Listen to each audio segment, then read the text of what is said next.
December 2012.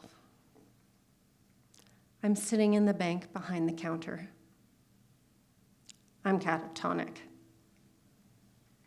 I'm there, but I'm not there. I've wasted 13 years of my life in this place, and what the hell have I got to show for it? I'm physically ill. I'm way too young to feel this damn old. Am I not meant for more? I don't know how to do anything else. I'm not smart enough. Who's gonna hire me? I'm terrified to leave. But I'm even more terrified to stay. I feel numb.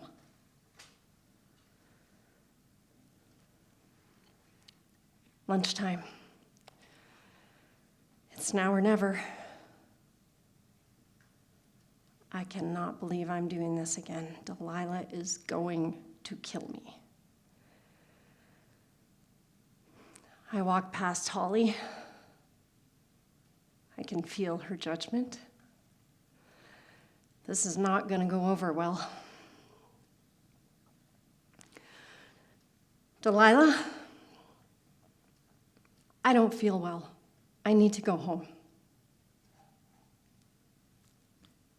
What is wrong with you? You were sick last week and the week before. What is wrong with me? I can't cope. They'll fire me. They'll force me to quit. I've seen it happen.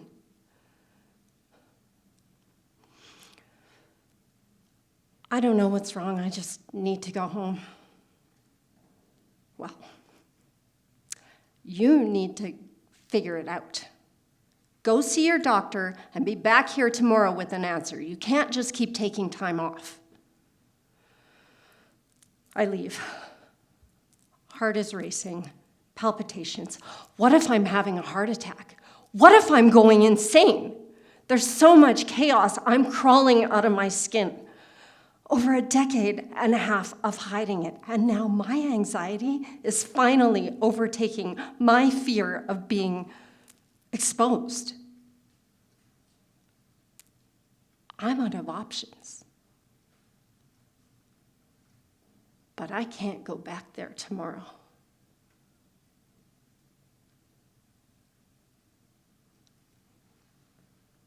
I call the employee helpline.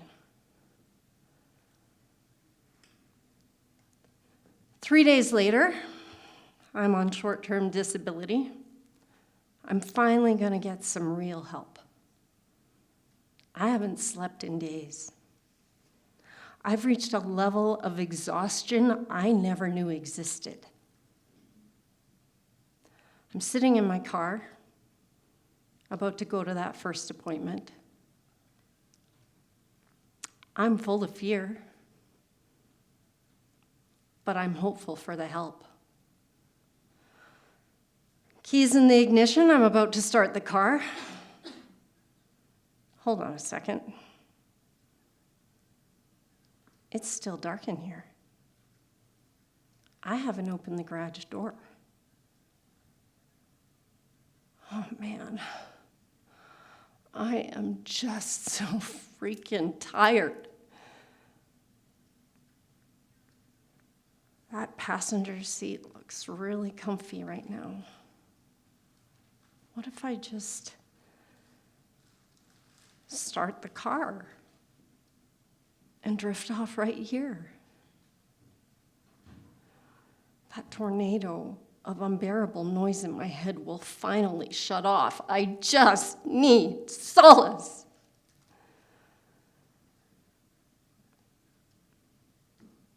Wait, what the hell am I thinking?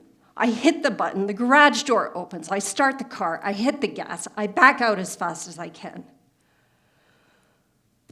I stare back at the open garage. Oh my God. What the hell just happened? I am not gonna die today. I am not going to let my depression and anxiety kill me. Not today. Not ever.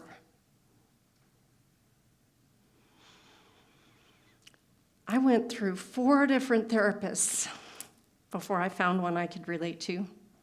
3 different versions of Sigmund Freud with the ugly tweed jacket and the ugly brown elbow patches.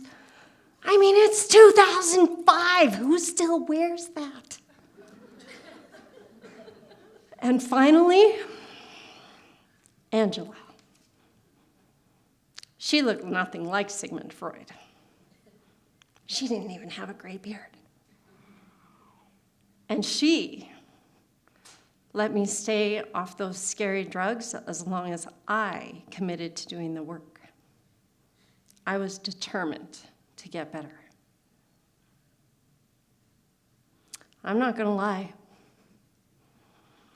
It was a deep hole to claw my way out of. I saw Angela every week for 1.5 years. I implemented everything she suggested. I started to feel things again. The crisp breeze on my face, the birds in the trees, the butterflies.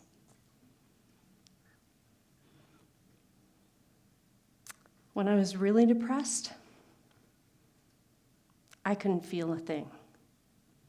Now, I was finding tiny fragments of joy in the littlest things. Every day, I practiced at getting better.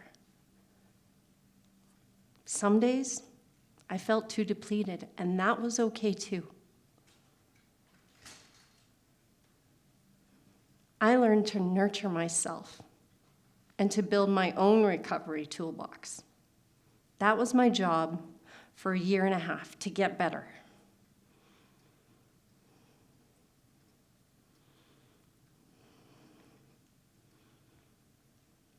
I knew one day I was going to come out of that darkness transformed, just like the beautiful butterfly.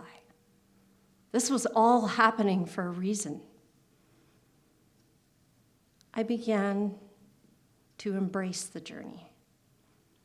I was never going back. Despite all the challenges life has thrown my way since, I have been free of depression and anxiety for the last 13 years. The deeper truth is, I am not alone. I can hit that button. I can raise that garage door. I can find my own light, and I can generate my own happiness. And if I can do it, so can you.